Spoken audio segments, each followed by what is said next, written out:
Alhamdulillah, saya Mas Rizie Ishak, naib pengerusi Pertubuhan Pembela Islam bersama dengan ketua kami iaitu Tuan Haji Aminuddin Yahya selaku pengerusi pembela. Begitu juga dengan peguam kita, Presiden Peguam dan juga timbalan pengerusi pembela bersama dengan Tuan Haji Mahmud dan juga rakan-rakan yang hadir daripada NGO-NGO gabungan.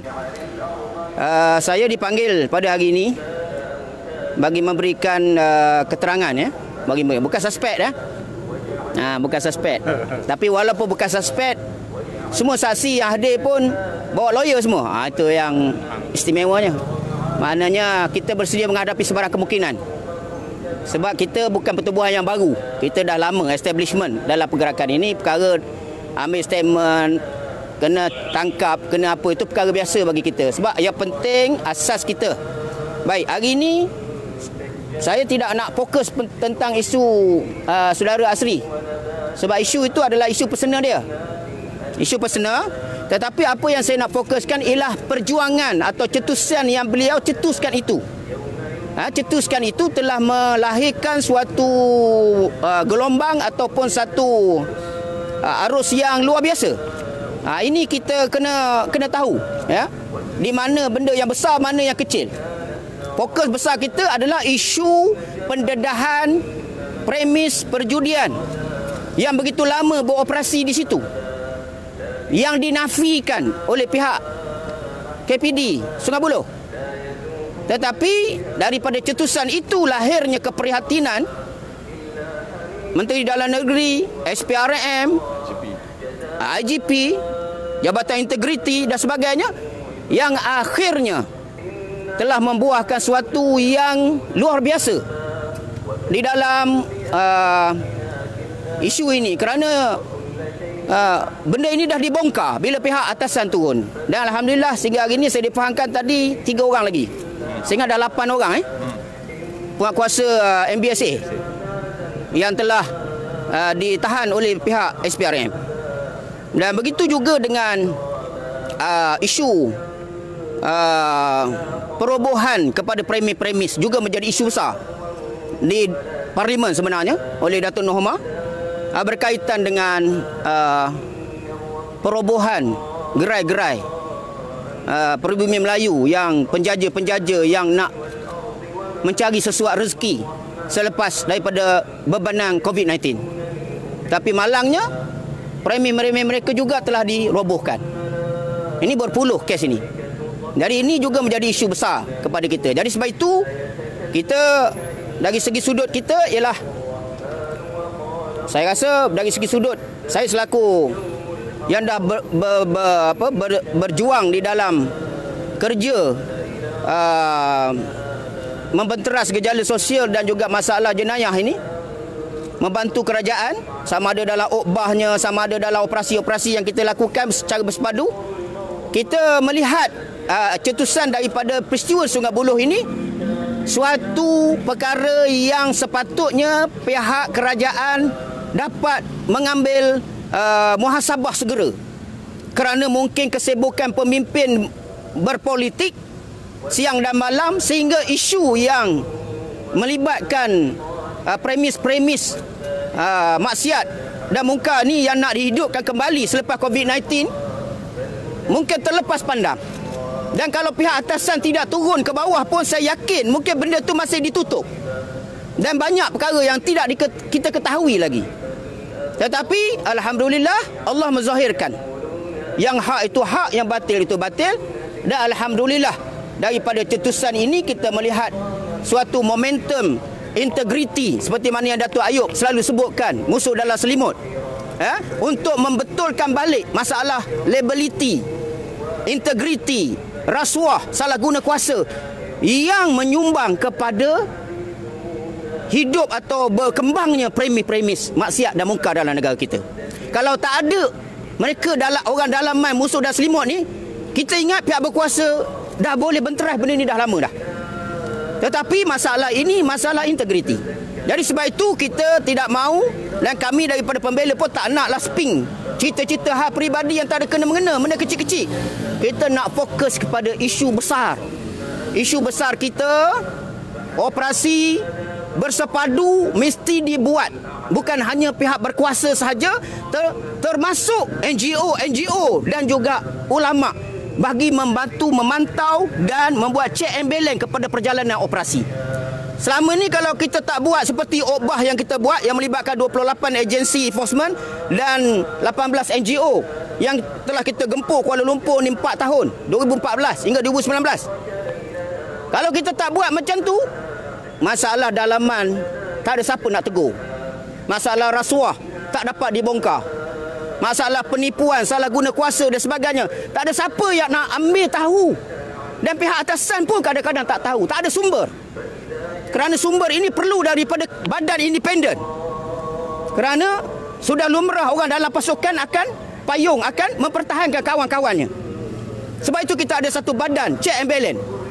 Dan sebagaimana kerajaan, government perlu ada check and balance, kita juga di peringkat enforcement perlu ada check and balance.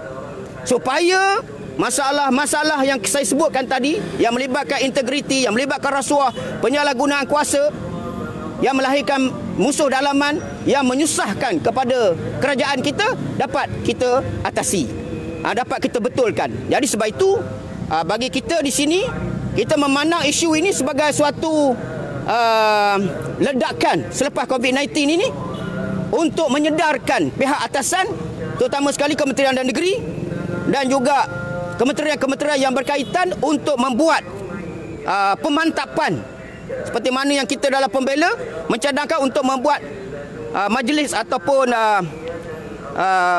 program apa kita panggil pemantapan integrity enforcement yang bergabung antara NGO, pakar, tokoh negara, ulama dan juga agensi integriti, agensi puak kuasa seperti JIT, SPRM dan seumpamanya. Benda ni kena buat. Kalau tak dibuat secara bersepadu, inilah contoh, salah satu contoh. Dan saya percaya di daerah-daerah lain juga masalah seperti itu kalau dibongkar. Tetapi buat masa ni tumpuan itu berlaku di Sungai Buloh asbab dari terjadi peristiwa ini. Jadi kita boleh mengambil manfaat. Jadi saya serah kepada pemimpin saya, ketua saya, Tuan Haji Aminuddin Yahya untuk memberikan ucapan beliau. Okay, terima kasih pada Ustaz Masrizi, juga Datuk Zainul Rijal. Terima kasih juga pada pemberita yang datang pada petang ini. Mesej kita kepada pihak kerajaan hasil daripada perjumpaan kita dengan pihak Bukit Aman hari ini ialah isu aktiviti haram ini sudah seolah-olahnya tidak boleh dibendung lagi. Jadi ini satu fenomena yang luar biasa di sebuah negara beragama Islam, tetapi kemenjadian pusat-pusat judi yang haram ini semakin berleluasa. Walaupun polisi ada, walaupun undang-undang ada, walaupun enforcement ada, tetapi seolah-olahnya semua itu, undang-undang, enforcement dan sebagainya, tak boleh buat apa-apa. Dan ini menimbulkan persoalan yang sangat besar kepada rakyat. Adakah di sana pelindung-pelindung kepada tauke-tauke judi ini? Ini yang menjadi pertanyaan kepada rakyat dan ini menjadi kebimbangan kita. Walaupun kita tahu ini merupakan aktiviti yang tidak halal, yang bercanggah dari segi agama, bercanggah dari segi moral, bercanggah dari segi sosial, bercanggah dari kemanusiaan dan sebagainya, tetapi seolah-olah macam kerajaan enforcement tidak boleh buat apa-apa. Jadi sebab itu hari ini kita nak menyampaikan mesej ini kepada pihak yang berkuasa bahawa pembela tegas dalam konteks memberhentikan atau membenteras aktiviti haram ini. Dan sebab itu dalam tuntutan kita, dalam round table discussion kita dengan NGO, puluhan NGO baru ini, salah satu resolusi besar kita ialah menuntut supaya operasi membenteras aktiviti haram ini yang diketuai oleh Ustaz Masrizi dihidupkan kembali. Kerana operasi ini telah berhenti oleh Pakatan Harapan. Walaupun operasi ini telah menunjukkan pelbagai kejayaan, telah membuat raid kepada puluhan pusat-pusat maksiat dan menangkap puluhan orang yang melakukan maksiat, tetapi apabila naik Pakatan Harapan, perkara ini dipolitikkan dan diberhentikan. Jadi kita tuntut pada kerajaan untuk menghidupkan balik operasi ini dan kita sanggup bersama-sama dengan enforcement yang mana Ustaz sendiri telah puluhan tahun bersama-sama dengan enforcement untuk membenteras aktiviti haram ini. Dan kita tidak menolak kemungkinan selepas ini insya-Allah kita ada tim kita yang akan monitor semua aktiviti haram ini. Dan jangan terkejut kalau satu hari kita pula akan dedahkan perkara ini. Kerana ini bukan perkara kecil. Dalam konteks Islam, aktiviti maksiat ini bukan sahaja terpalit kepada orang yang buat maksiat, tetapi juga semua orang, alim ulama, guru, peguam, lawyer, semua. Sebab bila Allah nak turunkan bala sebab maksiat, semua orang kena. Masjid yang ada sini pun akan terkena juga. Itu kalau Allah nak turunkan bala. Macam kita kena COVID ni, tak pasal-pasal kita kena. Jadi atas dasar itu, atas dasar akidah, atas dasar perjuangan, kita akan memantau semua aktiviti-aktiviti haram ini.